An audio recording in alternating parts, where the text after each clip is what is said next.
If you're looking for a playlist to help you transition from winter to spring, I've got you covered. Hello, my name is Bekah, and here on this channel you can find bite-sized inspo mainly to do with Taylor Swift. I've been a Swiftie since Taylor's debut album, and I'm also a musician who actually graduated with my doctorate in music in the same year as Dr. Taylor Allison Swift, class of 22.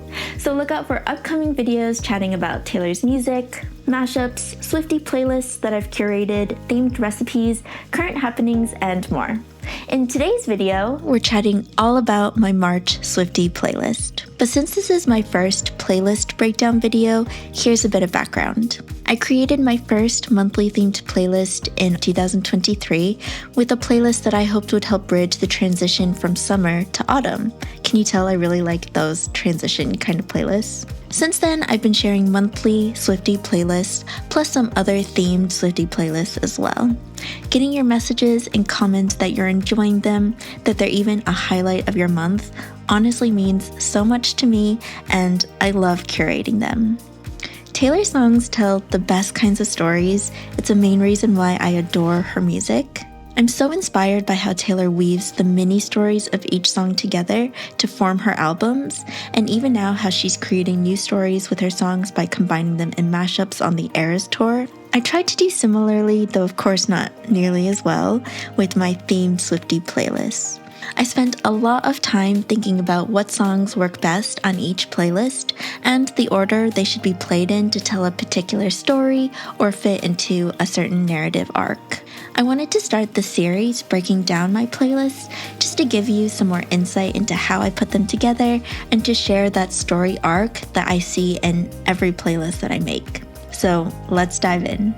My February Swiftie playlist ended with the breakdown of a relationship, so it made perfect sense to me to have March pick up right from that point. This playlist explores the perspective and progression of a person coming out of that breakdown of a relationship, which I think really fits the month of March as it's transitioning from winter into spring and that indecisive time when the weather doesn't really know what it's doing. Spring is also so closely associated with new beginnings, which is another big piece of this playlist. I kicked off the playlist with The Other Side of the Door that absolutely may have been influenced by Taylor singing it in an Eras Tour mashup in Melbourne, but it just fit the start of this playlist perfectly. To me, the genius of the song is really in its indecisiveness, and I scream out the window, I can't even look at you, I don't need you, but I do. I do. There's nothing you can say to make this right again. I mean it, but what I mean is, I said leave, but baby, all I want is you. Pure genius. Taylor Allison Swift, I don't know how you do it. I think that indecisiveness works so well, especially for the beginning of March when the weather doesn't quite know if it's winter still or spring yet. And it's also such a descriptive song of a relationship that's completely unraveled and how the singer of the song is feeling about it. Babe is another song really leaning into feeling the breakdown of the relationship, but the sad side of it. That repetition of what about your promises, even all the way up through till the very end of the song, shows how much that question can weigh on your mind after a relationship has ended. It reminds me a little bit of Out of the Woods, and just that repetition of the question, are we out of the woods yet? Are we out of the woods yet? Are we out of the woods? Here saying, what about your promises? It's like you cannot let it go. Tell Me Why is again another song dealing with feeling that breakdown of the relationship, but now you're not really mad about it. You still feel like you need them, but you're starting to realize the true nature of that other person and just what it's doing to you. Some of the lyrics in the song are absolutely scathing, one of my favorites. Well, you could write a book on how to ruin someone's perfect day. Classic. The song ends by taking a step back and just letting go. A Place in This World is a song that feels like the perfect palate cleanser after a toxic relationship. It's like once you've let a person go, you're now able to think about yourself and focus on figuring out your own place in the world. The next few songs on the playlist all focus on more of that inner self-reflection. Taylor's debut album is my spring album, and it's because of songs and lyrics like A Place in This World. Feeling Lucky Today, Got the Sunshine is such a good description of the start of spring when you're just excited to get warm sunshine after winter-filled days. There's also a little nod to Feeling Lucky, which had to be put on a March playlist, and if you're not sure why, then you'll see in the next song. The Lucky One had to be on a March Swiftie playlist. The irony of this song is that it's about not really being lucky at all. I love how Taylor so masterfully is able to use words like that. You're in a situation that anyone would consider to be the luckiest. They tell you that you're lucky, but you're so confused because you don't feel pretty, you just feel used. The insecurity of not even quite knowing how you should feel in a given situation feels very early spring to me. I also had to throw in these songs mentioning lucky for St. Patrick's Day on March 17th. I think a lot about the fact that the first surprise song Taylor sang on opening night of the Eras tour was Mirrorball. I think that says so much. The lyrics are vulnerable and relatable and self-reflective. I actually went to the Eras tour as a Mirrorball myself because I think it's such a brilliant song that really resonates with me personally. I can so clearly picture Mirrorball playing on speakers in a high school gym, hosting the school's spring formal. It's just such a 90s high school television drama, school dance song, right?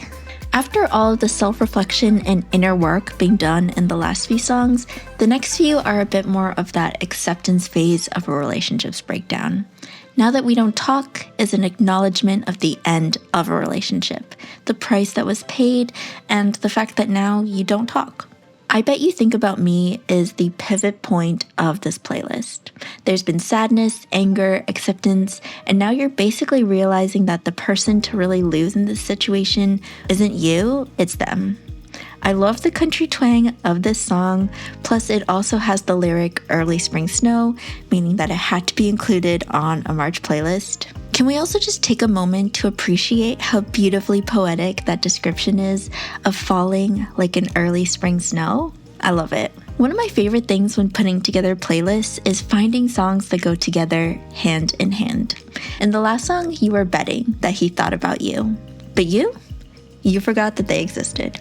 I think of Lover as such a summer album, but I Forgot That You Existed has such a lighter, skippy kind of feeling that I think works really well for early spring. The final few songs of this playlist then explore the start of something new, those new beginnings that spring is so closely associated with. After a relationship that ended badly, spending some time with just yourself, and then realizing that you don't even remember that person who used to consume your thoughts, you're finally ready to meet someone new. You do, and you're absolutely enchanted. Enchanted really describes that ultimate meet cute moment. I originally was saving Delicate for my May playlist. It describes the first meeting of Taylor and Joe in a dive bar, which I believe would have taken place in May because that's when the Met Gala is held. But Delicate just fits into the storyline of this March playlist so well.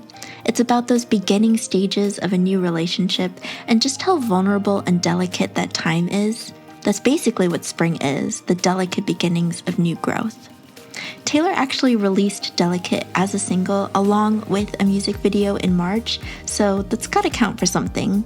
And I also love the parallel use of promises from earlier in the playlist in Babe to here now in Delicate. From questioning, what about your promises in Babe, to the lyric, we can't make any promises now, can we, babe? Because you've been burned before, so you're approaching this relationship differently, much more cautiously, not trusting promises because they didn't pan out before. I was screaming after finding that invisible spring. That's funny. I was screaming after finding that invisible string, and of course it just solidified the fact that Delicate had to be on this playlist. Paris is the high of experiencing newfound love together. You're so in love that you might stop breathing, you're running off to Paris and finding private spaces to just be together. There's the realization that romance may not be dead if you keep it safely between yourselves. And I love the sparkling imagery from Enchanted coming back here in the image of a flashing Eiffel Tower at midnight. The lakes is when the relationship has become a bit more settled and mature. Instead of running off to the most romantic city in the world, you're finding escapism by setting off to the lakes, but not without your muse. To me, it feels like the culmination of taking all of the hurt and pain of the past and finally moving beyond it, making it the perfect ending of the deluxe edition of Folklore, of course, and also this March playlist. That's the breakdown of my March playlist and the story I see this playlist telling, plus some extra tidbits of why some of these songs are included on a playlist transitioning us from winter into spring. I hope you enjoyed hearing some of my thoughts and insights into how I build these playlists. I really do spend a lot of time thinking about it, and I love every second of it, so I hope you can feel that when you're listening. I imagine everyone has their own storylines that they create while they're listening to these playlists as well. I think it's amazing that we can all have our unique ways of interpreting and interacting with Taylor's music. So let me know your own as well, and if any of my thoughts resonated with you. Is your storyline for this March playlist different?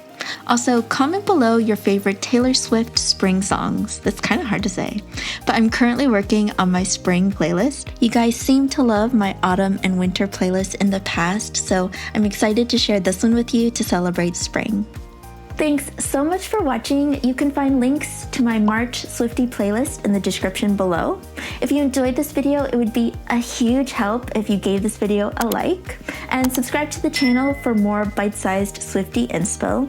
You can also check out my Instagram and Dear Reader newsletter for even more fun Swiftie content. I'm so happy to connect with you, and I will see you in the next one. Bye!